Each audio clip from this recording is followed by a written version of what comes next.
Apertures के लिए जो नेक्स्ट क्लासिफिकेशन जो किया गया है वो है डिस्ट्रीब्यूशन ऑफ एपर्चर्स, या पॉलन की सतह पर एपर्चर्स कहाँ पर मौजूद है। उसके बिना पर पॉलन्स को 7 जमातों में बांटा गया है, 7 गिरोहों में बांटा गया है। अगर पॉलन्स के ऊपर कोई भी एपर्चर मौजूद नहीं है तो हम उसे नोटिफाई करेंगे P0 से। अगर जो एपर्चर है वो प्रॉक्सिमल सतह पर मौजूद है तो हम उसे लिखेंगे कैटाट्रीम और इसे सिग्निफाई करेंगे P1 से। अगर एपर्चर डिस्टल फेस पर मौजूद है तो हम उसे बोलेंगे एनाट्रीम और इसका जो सिंबल है वो है P3। अगर जो एपर्चर्स हैं वो प्रॉक्सिमल और डिस्टल दोनों सतह पर मौजूद हैं लाइक दिस, तो ऐसी कंडीशन को बोलेंगे एना कैटाट्रीम और इसे हम सिग्निफाई करेंगे P2 से। अगर एपर्चर्स इक्वेटोरियल रीजन पर मौजूद हैं, पॉलन की इक्वेटोरियल रीजन पर एपर्चर्स मौजूद हैं तो हम उसे बोलेंगे जोनोट्रीम और इसका सिंबल होगा P4। अगर एपर्चर्स इक्वेटोरियल रीजन पर तो मौजूद हैं लेकिन 2 कतारों में मौजूद हैं, 2 रोज में मौजूद हैं, तो हम इसे बोलेंगे डायजोनोट्रीम और इसका सिंबल होगा P5। अगर एपर्चर तमाम सतह पर मौजूद हैं, फैले हुए हैं, बिखरे हुए हैं, तो हम इसे बोलेंगे पेंटोट्रीम और इसे हम सिग्निफाई करेंगे P6 से। तो ये क्लासिफिकेशन हो गया एपर्चर्स का डिस्ट्रीब्यूशन ऑफ एपर्चर के हिसाब से। एपर्चर्स का अगला क्लासिफिकेशन है एपर्चर्स की खुसूसियात की बुनियाद पर। एपर्चर्स की खुसूसियात के मुताबिक पॉलन्स को 7 ग्रुप्स में जमात में बांटा गया है।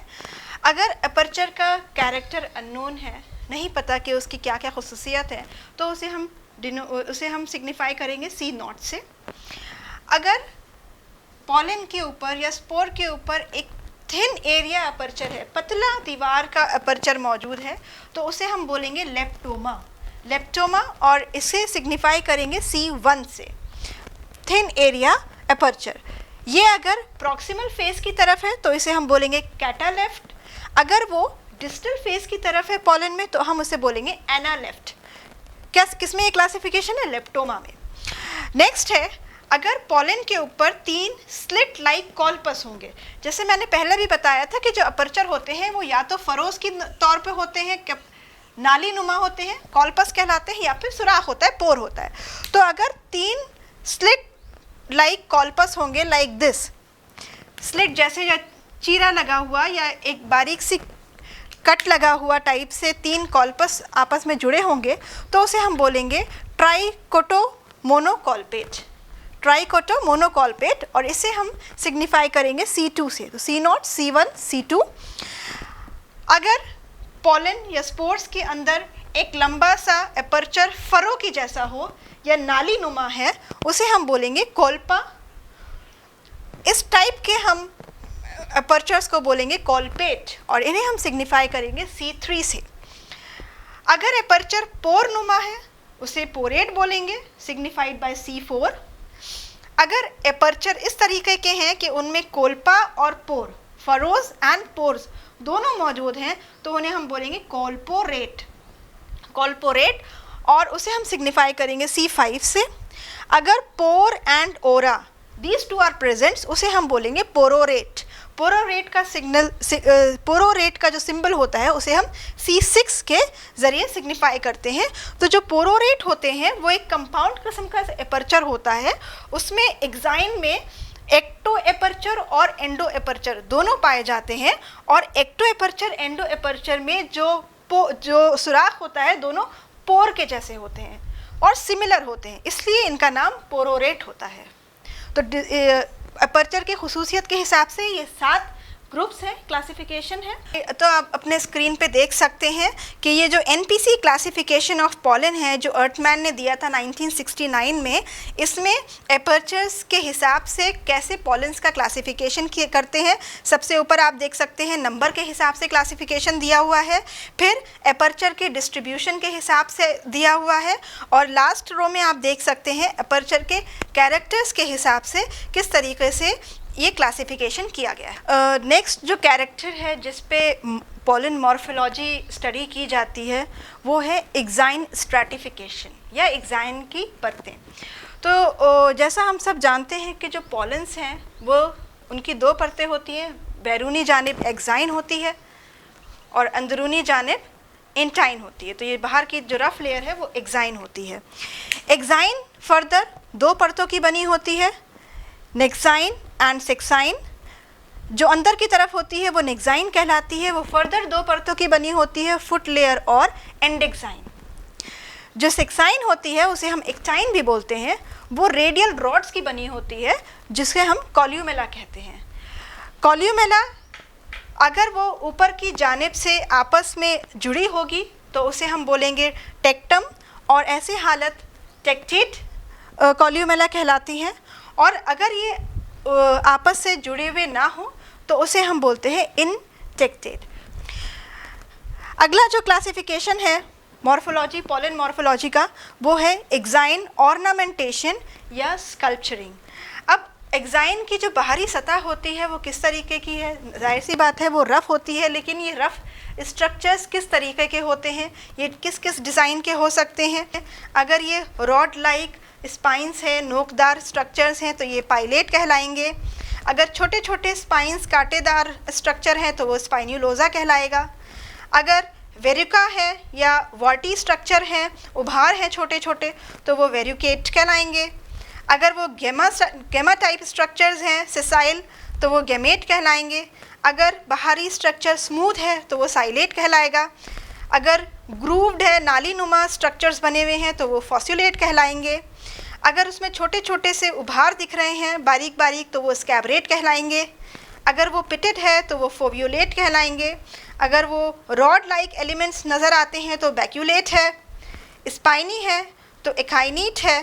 पैरेलल इलोंगेटेड एलिमेंट्स हैं तो वो स्ट्रिएट है। तो ये तो मैंने आपको अभी बताया पॉलन मॉर्फोलॉजी के बारे में, और उसमें जो ख़ास कैरेक्टर्स हैं जिनके बिना पर पॉलन मॉर्फोलॉजी स्टडी की जाती है उसको मैंने डिटेलिंग में बताया। लास्ट टॉपिक है आपके सिलेबस का, वो है पॉलन मॉर्फोलॉजी का इस्तेमाल या पेलाइनोलॉजी का इस्तेमाल। तो मैंने अभी आपको पिछले लेक्चर्स में बताया कि पेलाइनोलॉजी क्या है, पॉलन की मॉर्फोलॉजी को स्टडी करने के लिए क्या क्या पैरामीटर्स यूज़ किए जाते हैं। सो एक्चुअली पॉलन्स का या स्पोर्स की स्टडी क्यों की जाती है? पॉलन के जो एक्साइन्स होते हैं वो बहुत ज़्यादा स्टेबल केमिकल्स के बने होते हैं, स्पोरोपोलिन के बने होते हैं, और उन पे एक्सटर्नल एनवायरनमेंट का कोई ख़ास असर नहीं पड़ता। सो इसका मतलब ये है कि ये पॉलन लंबे अरसे तक हमारे माहौल में एज इट इज़ मौजूद रह सकते हैं।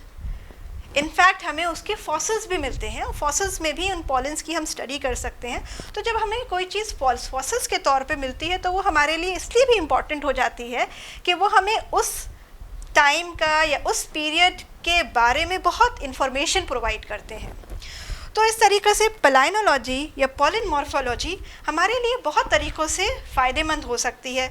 इसकी मदद से हम पौधों का आइडेंटिफिकेशन कर सकते हैं, उनकी एवोल्यूशनरी जो डेवलपमेंट है उसके बारे में स्टडी कर सकते हैं। भाई किसी पर्टिकुलर टाइम का अगर हमें फॉसिल के फॉर्म में पॉलन मिला तो हम उसकी स्टडी करके ये जान सकते हैं कि वो प्लांट्स का टैक्सा क्या रहा होगा, उसके एतराफ़ मौजूद जो पौधे रहे होंगे वो किस किस्म के रहे होंगे, उनके एतराफ़ में जो क्लाइमेट रहा होगा, मौसम रहा होगा, वो किस तरीके का रहा होगा। तो यू कैन से कि इसकी स्टडी के ज़रिए हम प्लांट्स की टैक्सोनॉमी और evolutionary studies, taxonomy and evolutionary studies कर सकते हैं। उसके लिए पेलाइनोलॉजी बहुत इम्पॉर्टेंट है।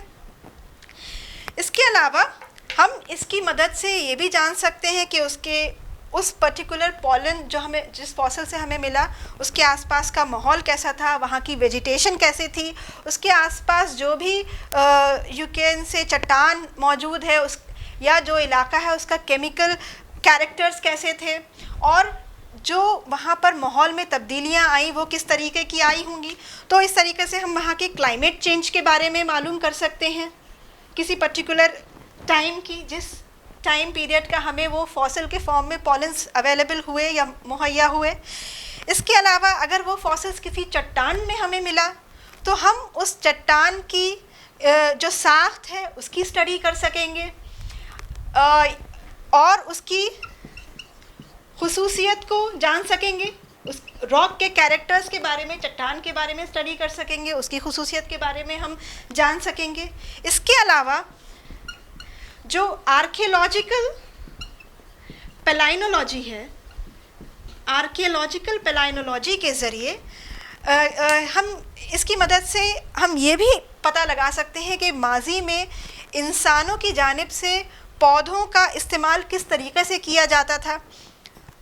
भाई आज भी हम मेडिसिनल प्लांट्स को इस्तेमाल करते हैं और तरह तरह के प्लांट्स को अपने रोज़मर्रा ज़िंदगी में इस्तेमाल करते हैं। तो फॉसिल्स पैलिनोलॉजी के ज़रिए हम ये पता लगा सकते हैं कि माजी में इंसान पौधों का किस तरीके से इस्तेमाल कर सकते थे। पैलिनोलॉजी की मदद से हम ये जान सकते हैं कि मुख्तलिफ़ मौसमों में पैदा होने वाले जो पौधे होते हैं उनके ज़रिए जो स्पोर्स मिलते हैं, उनके ज़रिए क्या क्या एलर्जीज़ हो सकती हैं और उन एलर्जीज़ के ज़रिए हम कैसे बच सकते हैं उसकी स्टडी करी जा सकती है। इसकी मदद से हम मुख्तलिफ़ जोग्राफ़िकल इलाक़ों से, जोग्राफ़िकल एरियाज़ में मौजूद जो चट्टान हैं उनके नीचे कहाँ से हमें गैस और तेल मिल सकता है, इसकी मदद के ज़रिए हम ये भी मालूम कर सकते हैं कि जियोलॉजिस्ट जो हैं वो अर्थ के नीचे की स्टडीज़ करते हैं और अर्थ के नीचे जो स्टडीज़ करते हैं, इन पैलिनोलॉजिकल स्टडीज़ के ज़रिए उन्हें पता लग सकता है कि जो अर्थ के नीचे स्ट्रैटा हैं या लेयर्स हैं उनकी एज कितनी है। इसके अलावा फॉरेंसिक पैलिनोलॉजी वो फील्ड होती है जिसमें हम पैलिनोलॉजी की मदद के ज़रिए किसी क्राइम या जुर्म के सीन के लिए हम वर्क करें या उसकी हम कोई स्टडी करें। तो किसी क्राइम की स्टडी करने के लिए भी पैलिनोलॉजी का इस्तेमाल किया जाता है। तो ये सारे मैंने आपको इतने सारे रीज़न्स बताए कि पैलिनोलॉजी या पॉलन मॉर्फोलॉजी हमारे लिए किस तरीके से इम्पॉर्टेंट है और इसके एप्लीकेशंस, इसके इस्तेमाल, हम इसको किस तरीके से इस्तेमाल कर सकते हैं। तो यहाँ आज मैंने आप लोगों को सारा जितना भी यूनिट 3 और 4 में सिलेबस था वो कंप्लीट करा दिया है। अब आप लोग वीडियोस देखिए, नोट्स बनाइए। आपको कोई भी लेक्चर्स में परेशानी है तो कमेंट सेक्शन में आप लोग अपनी क्वेरीज लिख दीजिए। जहाँ तक हो सकेगा आई ट्राई माई बेस्ट कि मैं आपको उसका आंसर दूं और आप लोग उस चीज़ों को समझ सकें। इसके अलावा डिस्क्रिप्शन पोर्शन में आप देखिए, मैं कुछ लिंक्स आपको दूंगी जिसमें आपको ये सारे कंसेप्ट और क्लैरिटी से समझ में आ सकें। आप उन लिंक्स के ज़रिए आप वीडियोज़ देखिए और फर्दर नोट्स बना सकते हैं। आगे कोई भी क्वेरीज़ हैं आप मुझे कॉन्टैक्ट कर सकते हैं या कमेंट सेक्शन में लिख सकते हैं। Make notes and prepare for the exams. Thank you so much.